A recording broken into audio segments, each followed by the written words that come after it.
तो चलिए बनाते हैं बेसन के लड्डू। ये चाशनी वाला लड्डू है, हमने इसमें डायरेक्ट शक्कर नहीं डाला है। तो देखिए जब चाशनी डालते हैं तो ये कितनी ज़्यादा लिक्विड फॉर्म में बन जाता है बेसन, फिर इसे सूखने देना पड़ता है। हमने ये शेर लिया है, ये हमारे यहाँ बहुत सदियों से है, पर आपके यहाँ नहीं होगा इसलिए हम लोग कटोरी से मेजरमेंट लेंगे। तो हमने एक कटोरी के ही हिसाब से सारे मेजरमेंट्स लिए हैं। तो जैसे कि हमने इसमें देखो हमने 4 कटोरी बेसन लिया हुआ है और 1 कटोरी रवा। बहुत ही महीन रवा है ये, मतलब बहुत ही बारीक रवा है। देखिए कितना बारीक है। तो हमें ऐसा वाला पतला रवा लेना है। अगर आप जाड़ा रवा लोगे ना तो उसे मिक्सी में बारीक कर लीजिएगा। और अब देखिए हमने लिए है 2.5 कटोरी शक्कर। तो ये है हमारा पूरा साहित्य, मेन इंग्रेडिएंट।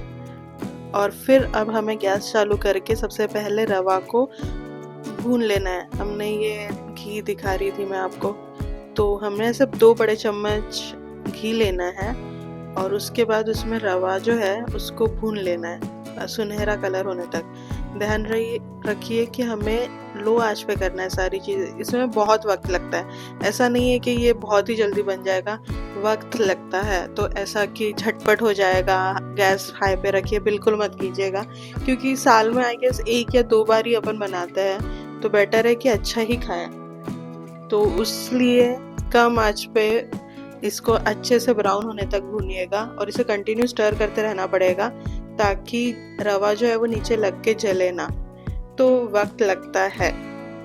देखिए ये ब्राउन हो चुका है अच्छे से। अब हम इसे एक कटोरे में निकाल लेंगे।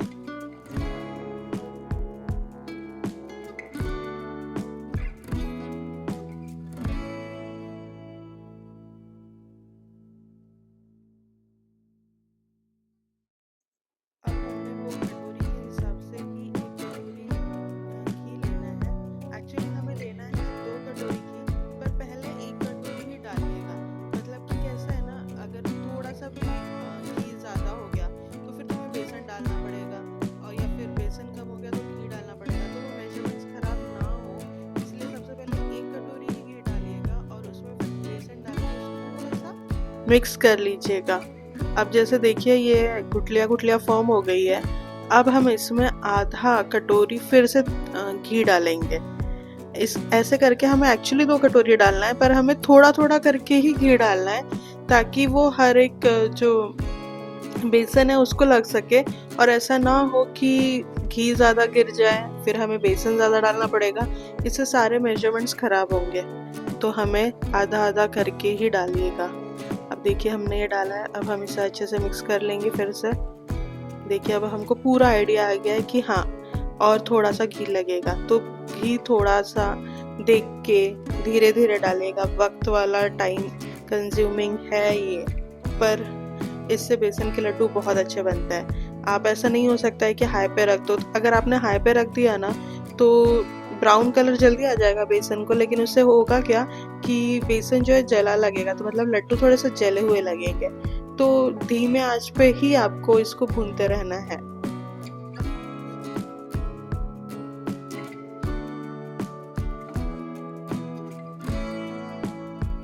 तो अब हमने ये पूरे 2 कटोरी घी डाल दिया है इसमें।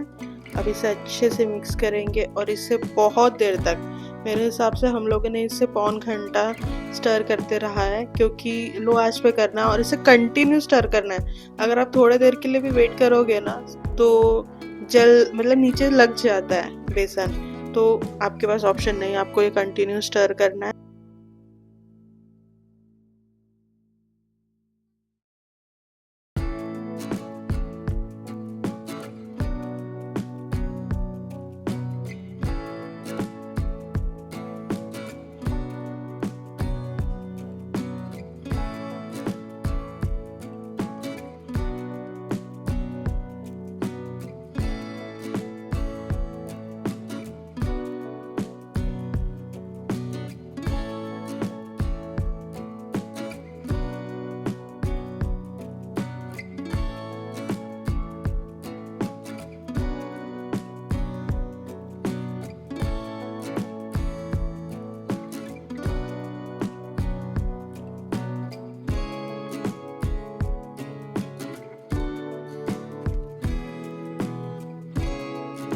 जहाँ ये बेसन हो रहा है उसके साइड बाय साइड हमें एक पतीला लेना है और उसमें पूरी शक्कर डालनी है, जो कि है 2.5 कटोरी, और हमें 1.5 कटोरी उसमें पानी डालना है चाशनी बनाने के लिए।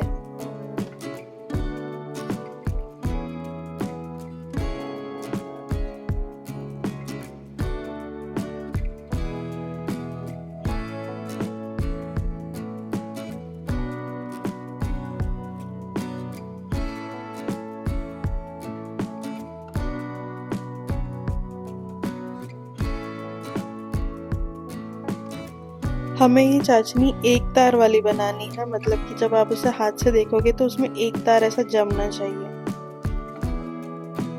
इनको अच्छे से सुनहरा कलर होने तक भूनना है। ध्यान रखिए कि ऐसा ना हो कि बेसन का कलर थोड़ा सा येलो दिखना चाहिए ताकि वो सुंदर दिखे, ऐसा कुछ नहीं होता है। उससे क्या होता है, अगर बेसन कच्चा रह गया तो जब आप खाते हो ना तो ऊपर टाड़ू को लगती है, मतलब कच्चा बेसन होने की वजह से। इसलिए बेसन को बहुत भूनना ज़रूरी है, उसको बिल्कुल अच्छे से सुनहरा कलर आने तक भूनना है। उसको येलो रखेंगे तो अच्छा दिखेगा, ऐसा कुछ नहीं होता है, उससे कच्चा कच्चा लगता है बेसन। तो बेसन को ब्राउन कीजिएगा। अब बेसन ब्राउन हो गया है, इसलिए हमने इसमें रवा डाल दिया है, उससे थोड़ा सा भून रहा है साइड बाय साइड।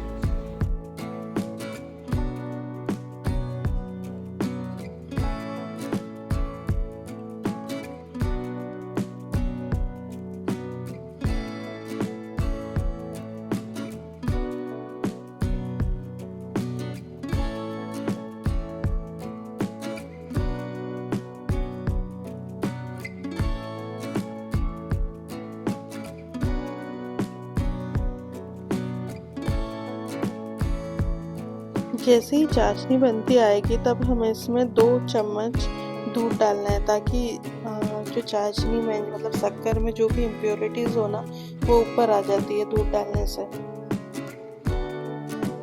तो अभी देखिए आप इसमें देखिए, अब ये जो ऐसा काला काला ऊपर आ रहा है, ये सारी जो शक्कर की इम्प्योरिटीज़ है ना, मतलब वो है, तो हम इसको निकाल देंगे।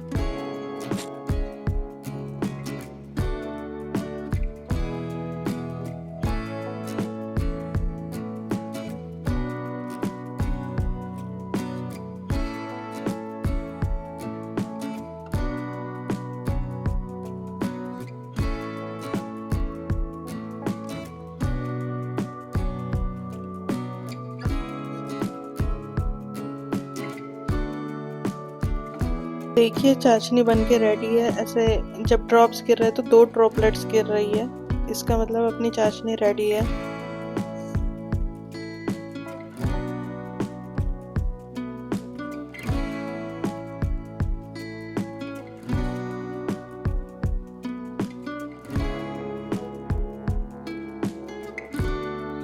अब हमें बेसन में चाशनी डाल देनी है, दोनों चीज़ें गैस से उतार देनी है और बेसन में चाशनी डाल देनी है और इसे अच्छे से मिक्स कर लेना है।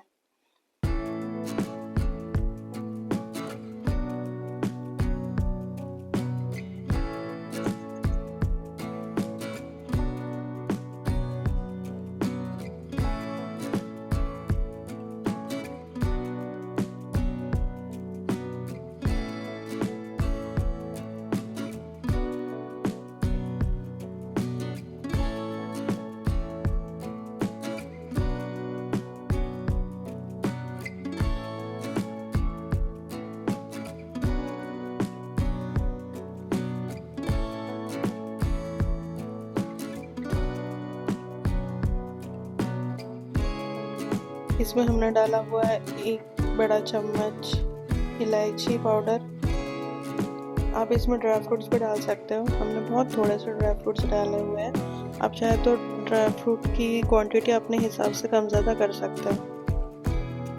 कितना अच्छा सुनहरा कलर आ रहा है, चॉकलेट टाइप। अब हमें इसे सुखाना है, मतलब कि फ्रिज के फैन के नीचे रख दीजिए, तो जल्दी से ये सॉलिड फॉर्म में आ जाएगा, मतलब लड्डू बनाने के लिए तैयार है। अब देखिए ये बहुत ही ठंडा है, मतलब कि बहुत ही लिक्विड फॉर्म में है, तो इससे लड्डू नहीं बन सकते, तो हमें और वेट करना पड़ेगा। धीरे धीरे थोड़ा सॉलिड होते जाएगा। देखिए अब ये लड्डू बनाने के लिए रेडी है। अब हमें जल्दी जल्दी से सारे लड्डू बना देने हैं। नहीं तो फिर लड्डू बनते नहीं है, मतलब कि पूरा बुरखा हो जाता है, पूरा।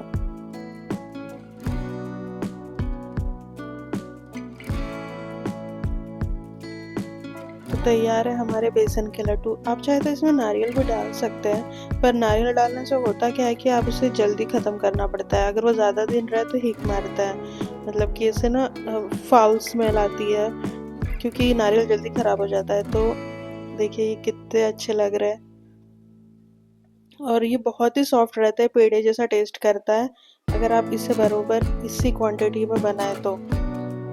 तैयार है बेसन के लड्डू, ट्राई करके देखिएगा।